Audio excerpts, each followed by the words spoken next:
어서 오십시오. 반갑습니다. 네. 이제 1965년 한일 청구권 협정, 한일 국교 정상화, 우리 이부영 위원장님 대학 시절 동료들하고 반대도 하고 했던 그 얘기가 지금도 계속 나오네요. 네, 참. 아직도 해결이 안 된 상태죠. 그러니까요. 자, 단도직입적으로 일본 이거 지금 왜 이러는 겁니까? 어떻게 읽고 계세요? 저는 조금 길게 보면은 제2차 세계대전과 한국전쟁 그리고 이어서 탈냉전 시대를 부른 사회주의권의 몰락 예. 이 뒤에 꾸준히 진행된 게 미국 제1국 패권주의가 동아시아에서 서서히 지금 퇴조하고 있다는 거예요. 그런데 예. 그 미국의 그 패권 퇴조가 가장 예민하게 나타나는 곳이 미일 중러가 둘러싸고 있는 한반도죠. 예. 여기서 제일 먼저 그 징후가 나타나고 있다고 보는 거죠. 네. 미국의 세력 교체에 대응하는 거죠. 미국의 패권이 미중 간의 새로운 패권 경쟁으로 가고 있다. 네. 요즘 그런 얘기 나오지 않습니까? 네. 그러니까 바로 그게 소련이 멸망하고 사회주권 멸망 후에는 미국이 단일 지도 체제였다면 미중 패권 경쟁 구도로 가고 있다. 거기에 일본이 대응한다. 옮겨가는 도중에 예. 일본이 중국의 등장, 음. 중국의 굴기라고 그러나요? 그것과 한국의 새로운 세력으로의 부상이라고 그럴까? 한반도의 변화라고 그럴까? 예. 거기서 자기들이 뒤처질지 모른다는 초조함이 있는 거죠. 그래서 이 일은 상당히 일본으로서는 전략적이고 장기적인 거다. 장기적인 거죠. 어. 그렇게 접근하고 있다고 봐야 될 것 같아요. 그러니까 우리가 기존 상식으로 이해할 때는 일본은 미국의 지원, 그다음에 미국의 세계 전략, 미국이 중국을 견제하려면 동아시아에서 일본을 키워가지고 일본을 미국의 대리자로 삼아서 견제하려고 하는 그런 것을 빌미로 삼아서 일본이 재무장하고 군사대국이 되고 헌법도 개정하고 하려고 해왔던 거 아닙니까? 그렇죠. 그 연장선상에 계속 있는 거 아닌가요? 그런데 미국은 일본을 바라보는 눈이 굉장히 복합적이잖아요. 히로시마 나가사키에 원자 핵을 폭탄. 투하해서 엄청난 피해를 입혔고 예. 일본은 재무장을 한다고 그러면 분명히 핵무장까지 가려고 그럴 텐데 미국은 그건 안 된다. 절대로 용납할 수 없잖아요. 예. 바로 미국이 북한의 핵을 저렇게 끝까지 비핵화 시키려는 이유도 일본에게 핵무장의 빌미를 주지 않기 위한 그렇죠. 거죠. 네. 그런데요. 네. 그래서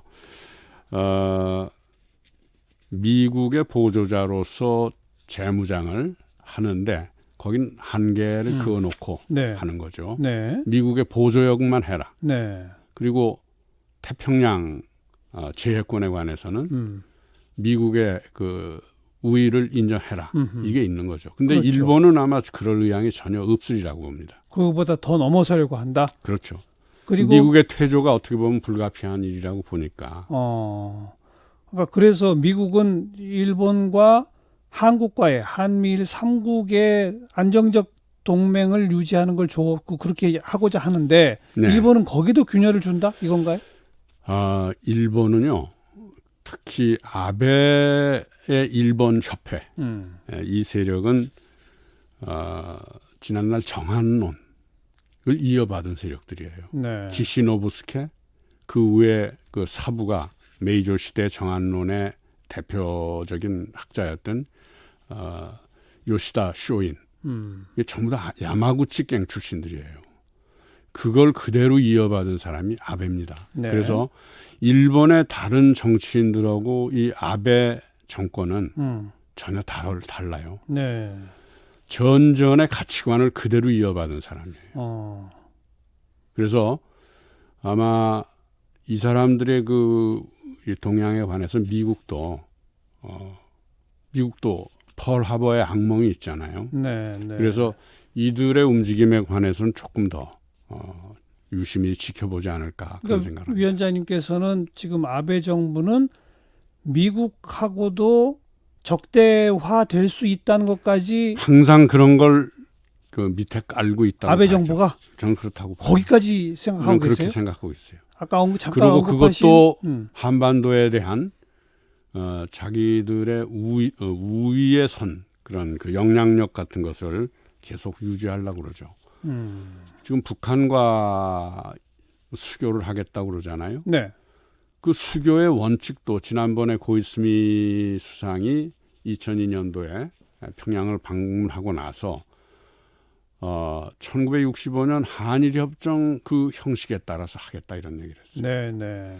그건 받아들일 수가 없는 일이죠. 북한은 뭐 용납 안 하겠다고 하겠죠. 네. 네. 일단은 일본은 희망을 그렇게 내비쳤어요. 음. 그래서 이 65년 한일협정 체제가 어떻게 보면 남북을 다 이렇게 일본 의도대로 가지고 놀 수 있는 그런 구도죠. 예. 그 65년 한일 협정을 오늘도 뭐 일본 외무성에서는 그 당시에 그 협정을 맺기까지의 회의록 등등을 또 부분적으로 발췌해서 공개하면서 지금 한국 대법원의 판결은 잘못됐다. 그 당시 협정에 위배된다는 논리를 계속 펴고 있는데 매우 불안정한 협정문이긴 하지만 또 우리 정부의 해석에 따르면 그 협정문에 의하더라도 대법원 판결은 정당하다는 거 아니겠습니까? 그렇죠. 그 대목은 어떻게 읽고 계세요, 유부영 이 위원장께서? 최근에 발표됐던 일본 그 지식인 성명이 있었잖아요. 28일 날. 거기도 이런 대목이 나와요. 한국 대법원 판결은 한국의 피해자 민간인들이 일본의 가해 기업들에게 네, 네. 민간 기업들에게 네. 그 손해배상을 요구한 것이다. 그렇죠. 배상을 요구한 것이다. 그런데 왜 일본 정부가 끼어들어서 이 난리를 치느냐. 예. 이게 의도적인 거 아니냐. 이렇게 그 성명도 지적해요. 더구나 일본 거기에는 지식인들이 그렇죠. 예. 더구나 일본 그 지식인들은 지난 2000년대 들어서 중국의 민간인들이 그 미쓰비시 메터리얼이라든지 몇 개 일본의 그 민간 기업들이 그 민간인들을 강제 동원하고 그 노력을 착취한 거에 대해서 손해배상 판결을 한 거에 대해서는 아무 시비를 걸지 않았어요. 네. 왜 유독 한국의 강제징용 피해자들이 미쓰비시 중공업에 대해서 한 거에만 이렇게 시비를 거느냐. 네. 이거는 한일 간의 관계를 악화시키려는 의도적인 그 행위다. 이렇게 일본 지식인들 자신이 지적하고 있어요. 네. 거기다 처음에는 이것이 뭐 한일협정 위반이다, 뭐 청구권 뭐 이거 정신에 어긋난다 그러다가 국제적으로 이게 자유무역 그 질서를 어지럽히는 너무 일방적인 주장 아니냐. 그러고 국제적 비난 여론이 높아지니까 특히 미국에서 미국의 뉴욕 타임스라든지 워싱턴 포스트 이런 데서 그런 비난이 나오니까 안보 문제다 이렇게 또 이걸 바꿨단 말이에요. 그랬죠. 명분이 없는 거예요. 네. 안보 문제라면 뭐예요? 우리가 북한하고 내통하고 있다는 얘기밖에 안 되는데 남북의 화해, 한반도에서의 평화 이런 걸 만들려고 비핵화를 위해서 노력하는 한국 정부에게 북한과 내통하고 있다. 이런 식의 의심을 두고 경제보복을 한다. 경제전쟁을 벌인다. 이거는 정말 누가 봐도 일본의 그 아베 정권이 비이성적인 자세다. 네. 그것은 한국을 목조르겠다. 이 의도밖에 보이질 않아요. 남북 화해와 한반도 평화도 아베 정부 입장에서는 싫겠죠. 싫은 정도가 아니죠. 아까 말씀드렸듯이 중국의 대륙 굴기라든가 한반도가 화해와 궁극적으로는 평화 통일이 된다든지 이래서 자기들에게 버거운 존재, 분단이 돼서 언제든지 싸움을 붙이고 관리하고 이렇게 쉬워야지 여기가 이 자기들이 엄청난 피해, 압박 뭐 이런 것 때문에 자기들 보기에는 한이 맺혀서 자기들에게 보복을 하려고 보는 거예요. 그러니까 죄의식 때문에 가해를 더 하려는 거죠. 그런 의식이 있기 때문에 한반도에서 이런 화해나 뭐 궁극적으로는 어떤 방식으로든지 대립하고 싸우는 게 아니고 화합하려는 이런 것이 자기들에겐 안 좋은 일이라고 해석하는 거예요. 미국이 말려도 한국과의 갈등을 계속 고조시키려고 가겠다. 저는 요번에 지금 아직은 미국이 적극적으로 말리는 것 같지도 않습니다만. 요번에 그 볼턴 그 안보보좌관 네. 와서 그 하는 행보를 보고 무척 실망했어요. 일본 갔다가 우리한테 왔는데. 뭐, 예. 뭐 오기 전에도 뭐 일본 사람들하고 쭉 만났다는 얘기를 합니다만은 어떻게 보면은 그 말리러 왔어야 될 입장인데 예. 그런 얘기는 한 마디도 안 하고 방위분담금 지난해보다 한 5배 더 내라 이런 얘기만 하고 가잖아요. 저는 만약에 미국의 태도가 그런 것이라면 우리가 무엇하러 한미일 군사 동맹을 합니까? 무엇하러 세 나라가 동맹을 하냐고요. 예. 그리고 그 동맹의 제일 상위에 위치한 게 미국 아니에요. 그렇죠. 일본과 한국 사이에 한국 사이에 이런 심각한 갈등 관계가 있으면 여기 오는 김에 그런 문제를 떼 말리려고 애를 쓰는 모습이라도 보여야 되잖아요. 예. 아마 많은 한국인들 가운데는 우리가 일본한테 저렇게 막 그 경제적 침탈을 당하고 또 미국한테는 그냥 가만히 앉아서 방위비 분담금이라고 돈 또 띄가. 예. 우린 무슨 뭐 이 힘들게 수출해서 그 사람들 좋은 일 시키려고 일을 하나 뭐 이런 회의감도 들 거예요. 네. 그러니까 그러니까 미국은 지금 그렇게 적극적으로 말리지도 않는 것 같처럼 보이는데 만약에 좀 말린다 치더라도 일본은 이부영 의장의 그 해석에 따르면 미국 말도 안 들을 거다. 아마 미국 말은 듣겠죠. 듣는데 그 사람들은 요번에 상당 기간 갈등 고조시킨 후에라 들을 것이다. 시키면서 한국 기업이나 한국 그 많은 그것에 영향을 받는 부분들에 대해서는 일본 말 안 들으면 당신네들 살 거겠냐 이런 거를 각인시키려는 것 같아요. 한국 길들이기? 길들이기죠. 네. 그리고 이때까지 미국 쪽이 더 우위에 서서 한국의 마스터 노릇을 했다면 이제 우리가 있다. 뭐 이런 걸 또 다시 보이려는 거죠. 뭐 흔히들 그 아베 총독이란 일본 총독이 물러가면서 뭐 20년 뒤엔 우리 오겠다. 뭐 이런 말을 하고 갔다고 그러는데 65년 그 한일협정이 그런 뜻이 있는 거죠. 그 한일협정 뭐 뜻을 여기서 뭐 자세히 말씀을 안 드려도 알 분들은 다 알 거예요.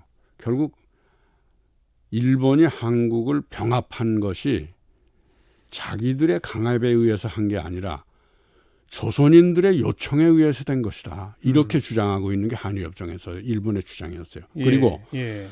그 35년 동안의 식민 통치가 1948년 대한민국 정부 수립 때까지 그 강제 합병 조약이 유효했다 이 말이죠. 그러니 그 기간 동안에 그것도 당신네들이 시비할 일이 못 된다. 네. 뭐 이런 식의 주장을 하면서 예. 임했어요. 예. 그러니까 지금도 그 자세한 변함이 없는 거예요. 불법적 강제 침탈이라고 하는 것이 아니다. 아니다. 한국이 조선의 그 당시 백성들이 원해서 우리가 치료적 지배를 했을 뿐이다. 그리고 그동안 식민지 지배가 조선에게 한국에게 굉장히 큰 경제적 혜택을 준 것이다. 이렇게 네. 주장하고 있는 거예요. 네.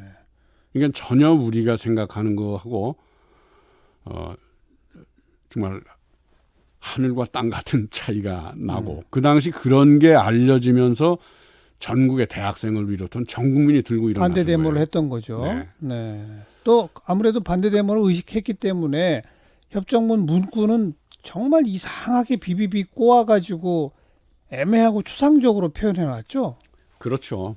더 놀라운 거는 1966년 3월 14일자인가 미 CIA가 특별 보고서를 작성한 것이 예. 2004년도에 민족문제연구소에 의해서 발굴이 됐어요.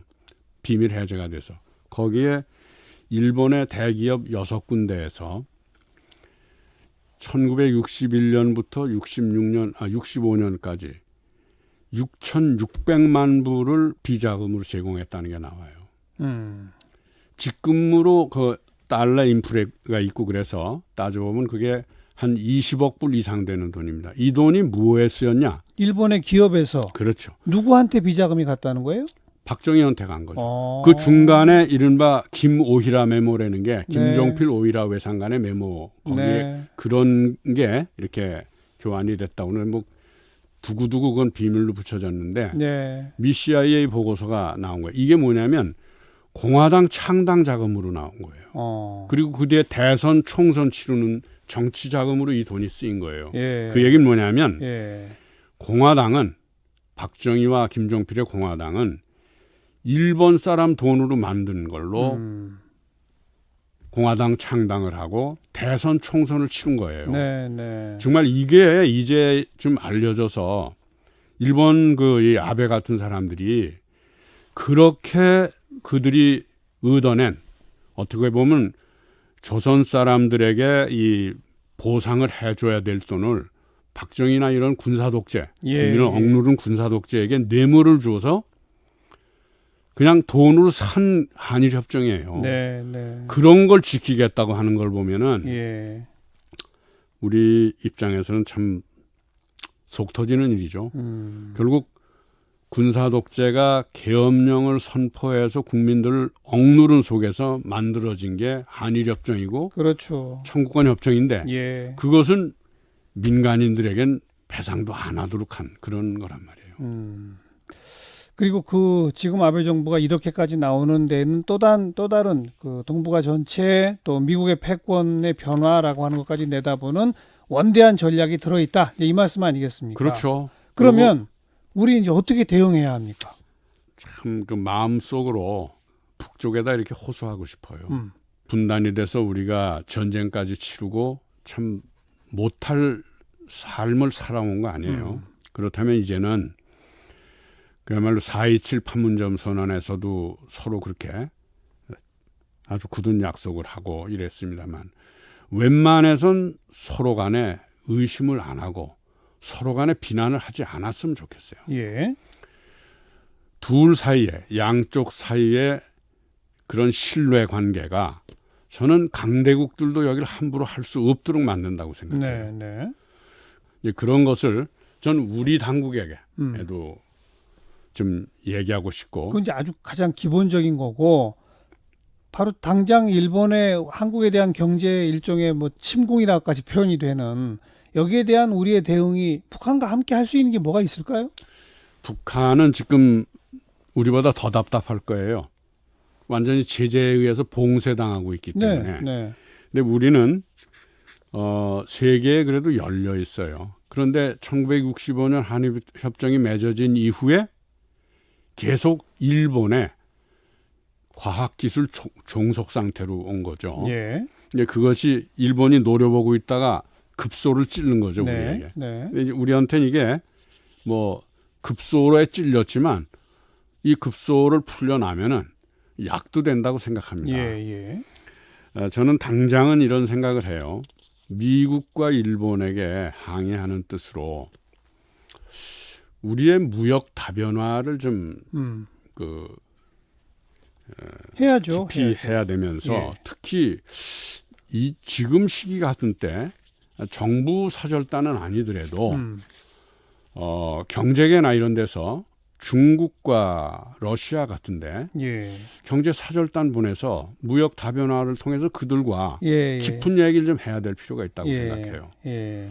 꼭 우리가 미국과 일본 때문에만 먹고 사는 게 아니라 뭐 이렇게 미국, 일본하고도 앞으로 좋은 관계를 가져가야 되겠지만 중국, 러시아와도 특히 그 민간 부분이나 경제 부분에서 이런 사절단 같은 걸 좀 나눴으면 좋겠다고 네. 생각해요. 네. 그런 움직임이라도 좀 보여야 된다고 생각합니다. 그리고 지소미아라는 한일 군사정보 보호 협정 예. 그것도 박근혜 정권에서 그 전에 이명박 정부가 그런 걸 만들려고 그러다 어마뜨거라 하고 못했죠. 중단하고 네. 엉뚱하게 독도 방문을 해가지고 일을 망쳐놨잖아요. 네. 그렇게 우리에게 급작스럽게 박근혜 정부 말기에 2015년 초에 미국의 어떻게 보면 그 강압에 의해서 된 거죠. 일본하고 함께. 예. 지소미아 연장. 그런데 지소미아 연장 같은 거에 대해서 우리가 재고해야 돼요. 네, 네. 그 미국이 이렇게 일본 일방적으로 여기서 동아시아에서 미국의 정책을 끌고 가고 우리를 마치 목을 졸르듯 하는 일본을 그냥 방임하고 있는데 그건 곤란하다고 생각해요. 그러면서 우리가 무슨 일본하고 정보보호 협정을 알겠습니다. 맺습니까? 지소미아 연장을 파기할 수 있다. 이런 카드로 뭐 미국을 보류할 수 있다라고 네. 보죠. 보류. 그래서 미국을 움직여가지고 네. 일본의 태도 변화를 촉구할 수 있어야 한다. 그런데 일본은 그런 말도 들려요. 지소미아 가지고 자기들이 얻는 정보가 별로 없다. 그러니 그 뭐 할 테면 해봐라. 할 테면 해봐라. 뭐 이런 식으로 나오는 거죠. 근데 그거는 아마 미국 입장에서는 좀 곤란할 거예요. 그렇죠. 네. 그런 카드, 그다음에 무역 다변화라는 카드, 네. 남북 신뢰의 기본을 다지는 네. 카드 등등으로 우리도 좀 인내심 갖고 전략적 대응을 해야 한다. 그런 어떤 말씀. 분들은 바로 무슨 뭐 정상회담을 제안하고 특사를 보내고 이러는데 그쪽에서 우리가 정상회담이나 특사를 보낸다고 그러는데 화이트리스트 배제 같은 그런 칼을 뽑아든다면 우리가 뭐가 되겠어요? 네, 네. 정상회담이나 그 뭡니까 그 특사 교환 이런 것도 상대방이 받아들이려고 할 때 하는 거지. 그렇죠. 그 뭐 우리가 일방적으로 뭐 구걸하는 것도 아니고 그래서 되겠어요? 알겠습니다. 오늘 여기까지 말씀 듣죠. 동아시아 평화회의의 운영위원장 또 자유언론실천재단의 이사장 우리 이부영 위원장이셨습니다. 고맙습니다. 감사합니다.